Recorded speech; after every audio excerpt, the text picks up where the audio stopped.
Right, I don't know how this is going to sound, or if I can read half the words actually. Well, at least one of them. It's a bit of a problem. Possibly. No, I don't know. I don't know what it means. But anyway. For John F. Kennedy, his inauguration. Gift outright of the gift outright, with some preliminary history in rhyme. Summoning artists to participate in the august occasions of the state seems something an artist ought to celebrate. Today is for my cause a day of days. And his beat poetry's old-fashioned praise, who was the first to think of such a thing? This verse that in acknowledgement I bring goes back to the beginning of the end of what had been for centuries the trend, a turning point in modern history.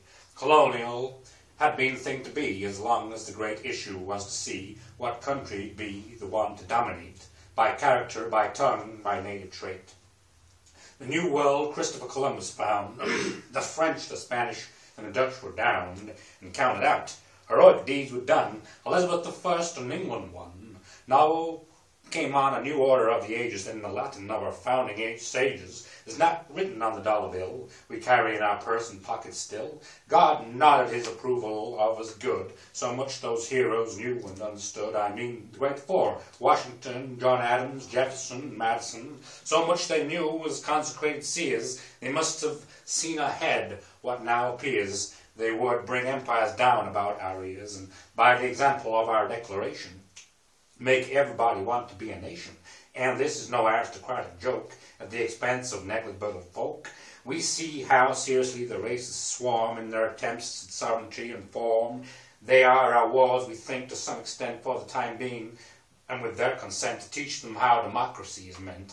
New order of the ages did we say, if it looks none too orderly today. 'Tis a confusion it was ours to start, so when it have to take a courageous part, no one of honest feeling would approve a ruler who pretended not to love, a turbulence he had the better of. Everyone knows the glory of the twain who gave America the aeroplane to ride the whirlwind and the hurricane. Some poor fool has been saying in his heart, glory is out of date in life and art. Our venture in revolution and outlawry has justified itself in freedom's story, right down to now in glory upon glory. Come fresh from an election like the last, the greatest vote a people ever cast, so close yet sure to be abided by. It is no miracle our mood is high. Courage in the air, embracing whiffs, better than all the stalemate ends and dips. There was the book of profile, tales declaring for the emboldened politicians daring to break with followers when in the wrong, a healthy independence of the throng. A democratic form of right divine to rule, first answerable to high design. There is a call to life a little sterner, a braver for the yearner, less criticism of the field and court, and more preoccupation with the sport. It makes a profit, and it's all presage the glory of a next Augustan age, of a power leading from its strength and pride, of young ambition eager to be tried, firm in our free beliefs without dismay in any game the nations want to play. Golden age of poetry and power, of which this noonday is the beginning hour.